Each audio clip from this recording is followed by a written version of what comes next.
In 1987, I took part in a pilgrimage during Lent across the state of Massachusetts from Pittsfield in the west to Boston Common in the east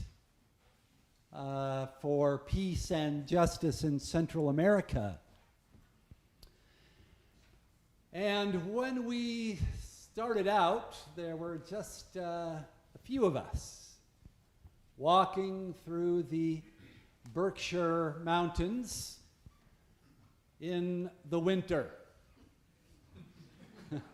The trees were still bare, it was rainy and cold, and we were spending the night in little churches and town halls in poor towns in the mountains. But on, the fourth or fifth day, we came down into the valley of the Connecticut River to Northampton and Amherst, and suddenly it was spring. The sun came out, and it was warm, and we took off our jackets as we walked along Route 9 and up the long hill into Amherst. And that night we had supper in the Episcopal Church in Amherst. And after several days of subsisting on casseroles from the Betty Crocker School of Cookery, we had spaghetti with meat sauce and non-meat sauce for the vegetarians off of red and white checked tablecloths, and red wine and garlic bread and a fresh green salad. And then we had a little break before that evening's church service, which was going to be at the Congregational Church. And we went over to the Presbyterian Church, where we were going to be spending the night, and found places to put our sleeping bags and knapsacks. And then some volunteers came in, some massage therapists, and we all got to kick back and receive foot rubs, almond oil on our poor, tired, aching feet. A evening of feasting and of relaxation, of celebration. And then we went off to church, where we heard the testimonies of a couple of brothers who'd been operating a kind of popular radio station in El Salvador and had fled for their lives under the threat of death, had come to our country seeking asylum and had been granted refuge here. And we had been carrying across the state little white crosses on which were inscribed the names and dates of birth and death of civilian victims of the terror war being waged against the people of Nicaragua by our government. Still remember Daniel Lopez Castillo was the name on the cross that I carried from Pittsfield to Boston, an 11-year-old boy. And so Jesus, walking on his pilgrimage from Galilee to Jerusalem. Amid the flowers of spring, going up for the annual Passover festival, the springtime festival, remembering God's mighty acts of setting the people of Israel free from slavery and oppression in Egypt. A pilgrimage over which the clouds have begun to gather. And in Bethany, just outside of Jerusalem, Jesus has, according to the Gospel of John, performed the last of his mighty signs in raising his friend Lazarus from the dead. After 4 days in the tomb, after he's been met on the way by Martha, who says to him, "Lord, if you had been here, my brother would not have died. But even now I know that God can give you whatever you ask of him." And he says to her, "Do you believe that your brother will rise from the dead?" And she says, "Yes, I believe that he will rise in the resurrection on the last day." And Jesus says to her, "I am resurrection and I am life." Resurrection and life. And he goes weeping to the tomb of his friend and says, "Roll away the stone." And then he says, "Lazarus, come out." And Martha says, "He's been in the tomb for 4 days now. There will be a stench."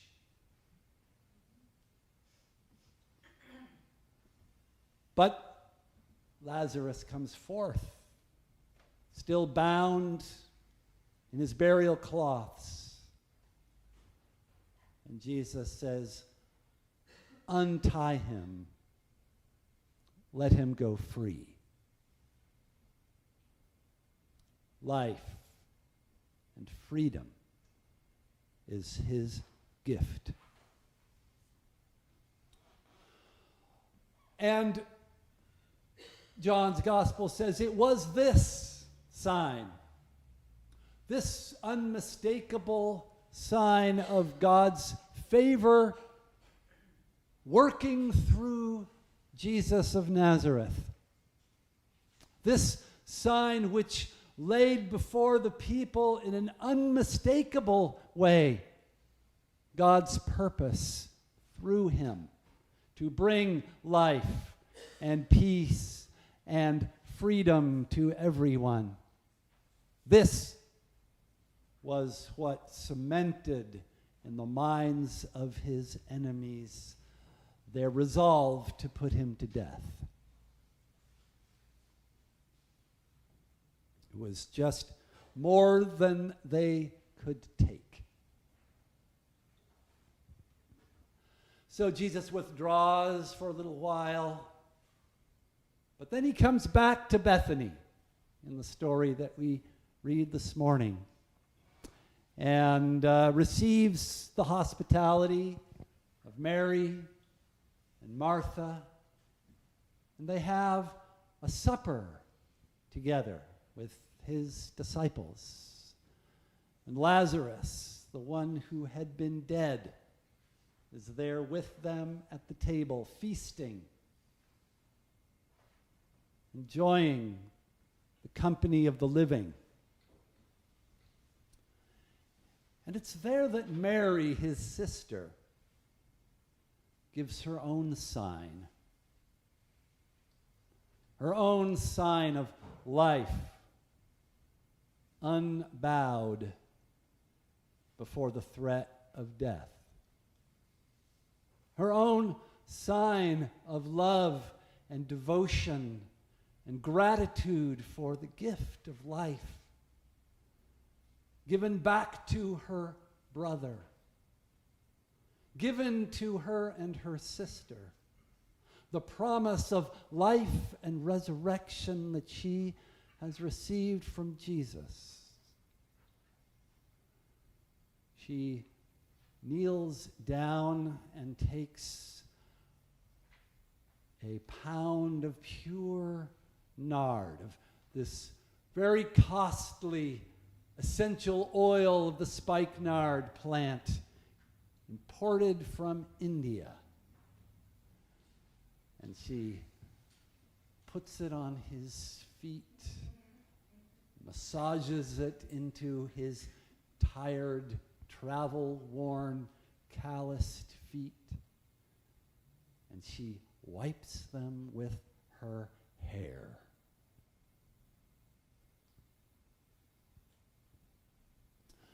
Now, in Matthew and Mark, which have their own versions of this story, this woman who performs this anointing of Jesus puts the oil on his head, as one might anoint a king. And she is not named. But John likes to take various strands of the common tradition and kind of weave them together into his own very densely interconnected symbolic world. And also, after this act has been performed, his disciples complain. They say, couldn't this have been sold, this very costly perfume, and the money given to the poor? But John,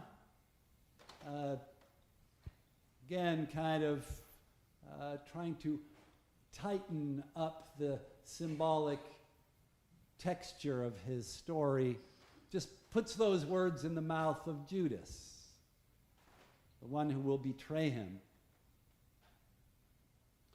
And in a way, I like the other reading, because what all the disciples say is something we might say.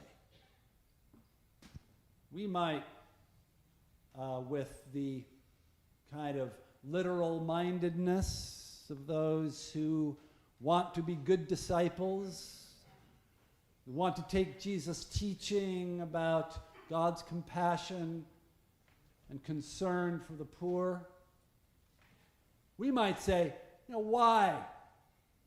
Why would you take this very valuable ointment and just, put it on Jesus' feet like it were common moisturizer?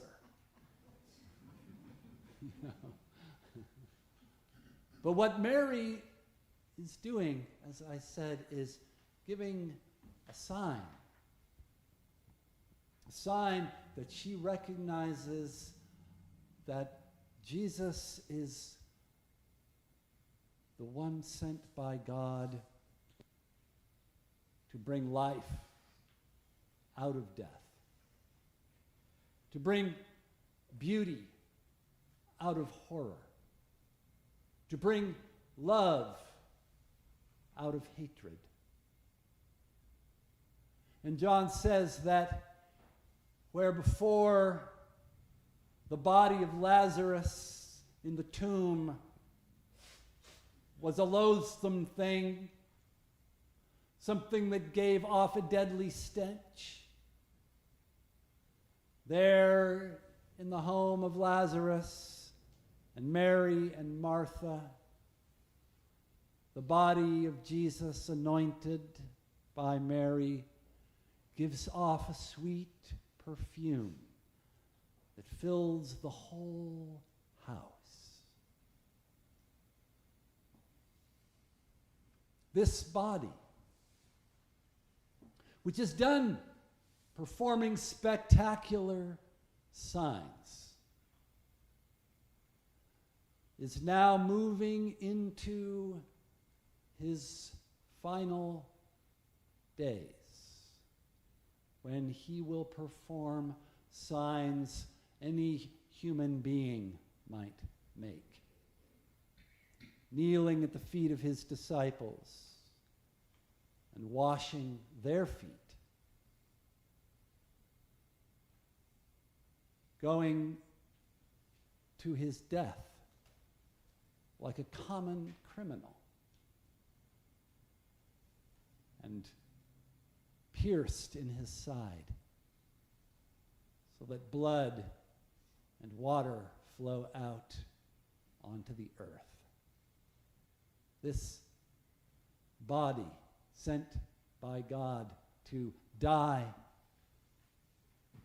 but also to rise again. This is what Mary adores. This is what she anoints with a perfume worthy of a king, worthy to be the everlasting sign,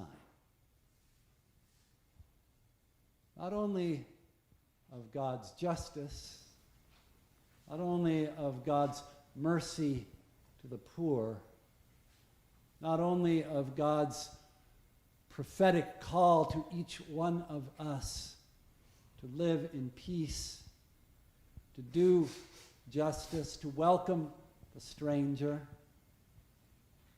but also, like Paul in the letter to the Philippians, to run this race with our eyes fixed on the prize that lies beyond death,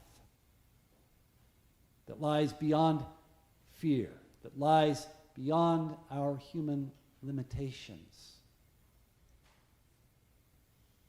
The prize that comes forth from the risen body of Jesus, of everlasting life and unconquerable love.